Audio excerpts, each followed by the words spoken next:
De la mousse sur les ongles, tout le monde en parle et c'est ce qu'on voit aujourd'hui.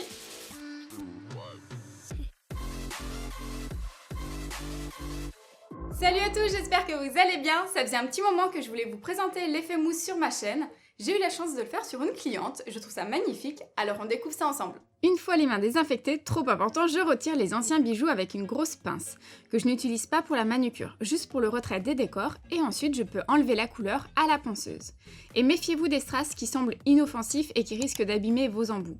Ça a été mon cas plusieurs fois et après ça ils sont inutilisables puisque les dents seront abîmées. Donc vachement moins efficace et surtout ça peut créer une sensation de chauffe vraiment désagréable pour la cliente. Donc le retrait des gros et moyens décors, jamais avec votre embout fétiche. Mais vous pouvez sacrifier un vieil embout céramique ou titane pour ça. C'est ce que je fais aussi. Il s'agit bien d'un remplissage, donc le but n'est pas de déposer notre gel, mais uniquement la couleur. Ensuite, à la lime, je remanie la forme, la longueur et surtout le bombé, qui s'est décalé au fil des semaines. Et ici, on a une repousse d'un peu plus de 4 semaines, donc c'est important de prévoir notre futur renforcement de l'apex dès maintenant, avant de poser le gel. Le mieux, c'est d'affiner la pointe et le bord libre, ainsi que les parallèles bien sûr.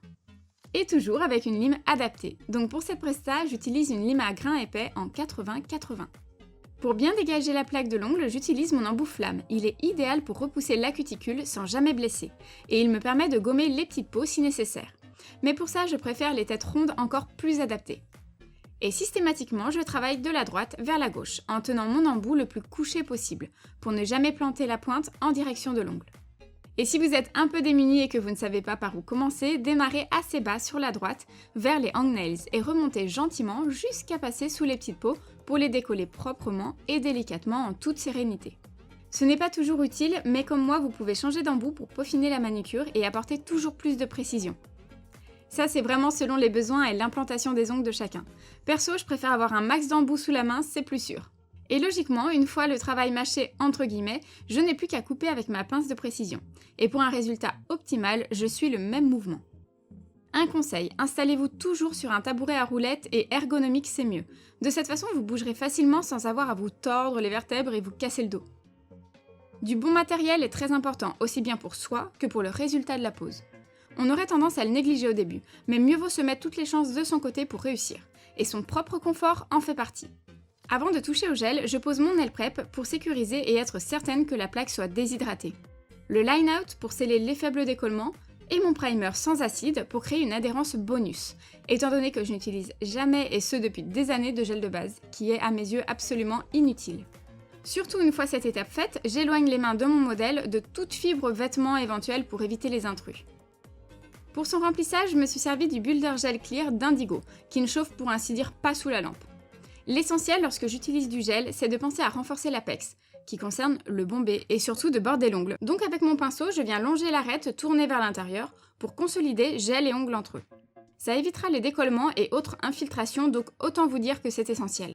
Même si certaines formes d'ongles nous confrontent parfois à des poses plus complexes, il ne faut jamais perdre de vue qu'en plus de satisfaire votre cliente, vos remplissages sans décollement deviendront de plus en plus faciles et rapides à exécuter. Je dégraisse avec du cleaner et mes pads alvéolés que vous trouverez en description sous la vidéo. Et si j'avais oublié de le faire, ça ne serait pas la cata non plus, mais ma lime ou mon embout qui colle au gel me le rappellerait très vite et je n'aurais plus qu'à tout arrêter et dégraisser avant de reprendre mes activités. Pour me faciliter la vie, j'utilise mon embout conique, ça m'aide beaucoup pour désépaissir le gel en trop et bien uniformiser la pose, avant d'utiliser ma lime et comme le bout rond de la tête est lisse, ça me permet de m'approcher au plus près de la peau sans danger. Bon alors, concernant le club privé, j'ai reçu beaucoup de questions de votre part. Alors la réponse est oui, tout le monde peut en faire partie. Évidemment, c'est très intéressant, surtout si vous voulez devenir prothésiste ongulaire, mais ça reste ouvert à tous. Vous recevrez mes conseils et mes bons plans chaque dimanche directement dans votre boîte mail. D'ailleurs, pensez à vous inscrire pour ne pas louper le prochain mail. Je fignole toujours les bords à la lime malgré tout pour affiner l'ensemble.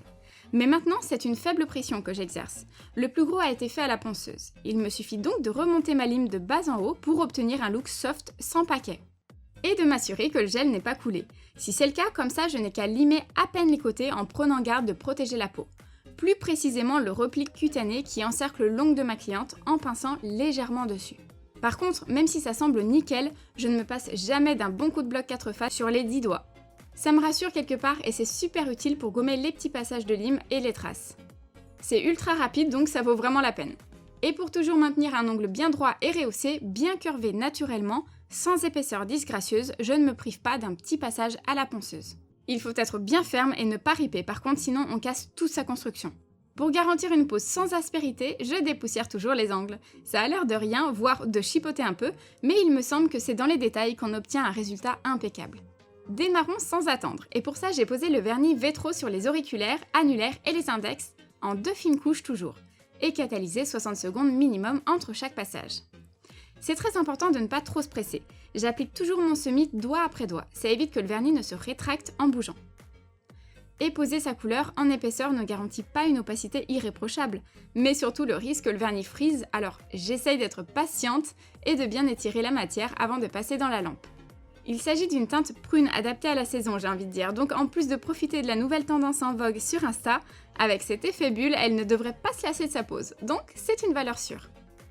Ce vernis s'applique vraiment bien, mais ce n'est pas toujours le cas, selon les marques et les viscosités, alors il faut penser à écraser la pointe du pinceau lorsqu'on se rapproche des cuticules. C'est le petit truc en plus pour éviter que la couleur ne file dedans. Après c'est difficile à rattraper et ça peut très vite gâcher une pose. Et bien sûr je pense à border, juste effleurer la pointe de l'ongle suffit à teinter. Et sur les majeurs j'ai utilisé un semis d'ongle 24, il est légèrement irisé, c'est un brun avec de jolis reflets or, qui sera parfait pour notre pose bicolore. Donc même topo, je vais le poser en 2 fines couches. Et pour répondre à cette question, oui, en effet, tous les produits semis et gel confondus ont bien une date limite. Il n'y a pas de danger pour l'ongle, mais leur efficacité va être considérablement réduite au fil du temps. Alors, généralement, c'est indiqué sur le pot, mais de mon expérience, tu peux garder sans problème un vernis semis 1 an, 2 ans aussi. Après 3 ans, ça devient compliqué. Mais ça dépend surtout des marques. De ce que j'ai remarqué, les plus liquides vieillissent moins bien. Avant d'entamer notre effet mousse, j'ai choisi de poser des pigments. Mais j'ai aussi eu envie de jouer avec les contrastes, alors je pose d'abord un top coat mat. Vous allez voir, ça va être superbe. Pour l'instant, c'est un peu abstrait, mais vous allez comprendre où je veux en venir. Donc une fois mon mat catalysé sur les 2 mains, je peux m'occuper de mon effet caméléon. Il faut absolument appliquer un top coat sans résidus, comme celui-ci. Sinon la poudre n'adhérera jamais à la couche collante du semis ou du mat. Vous remarquerez que je ne recouvre pas toute la surface de l'ongle. Je veux laisser apparaître notre mat bien sûr, alors je dessine comme des vaguelettes ici et là, avec mon top coat Murano spécialement conçu pour les effets chrome et holo. Ensuite, je catalyse la finition pendant minimum 60 secondes. C'est très important, il faut que ce soit parfaitement sec. Pour les poudres, je n'ai plus les références, je les ai vraiment depuis longtemps, mais je sais que celles-ci viennent d'AliExpress, elles sont extra. Alors je frotte toute la surface et je retire le surplus au pinceau, sinon l'effet sera pailleté et non chromé. Ensuite, avec un pinceau de précision à poil épais, je repasse sans déborder avec un top coat classique de finition sans résidus, donc sans couche collante. C'est à cette étape que tout se joue. Je ne repasse pas sous la lampe, je pose immédiatement la mousse de savon sur le top coat encore liquide avec un ustensile pratique. Ni une ni deux, il faut catalyser tout ce petit monde sous les LED, pendant minimum 60 secondes aussi comme d'hab. Et une fois ressortie la mousse a en partie disparu et le top coat a catalysé avec l'inscription des motifs, comme de petits cratères tout mignons. Pour le pouce, je reproduis le même protocole. Après, l'intensité se joue avec la quantité de mousse appliquée, si les bulles sont serrées entre elles ou non.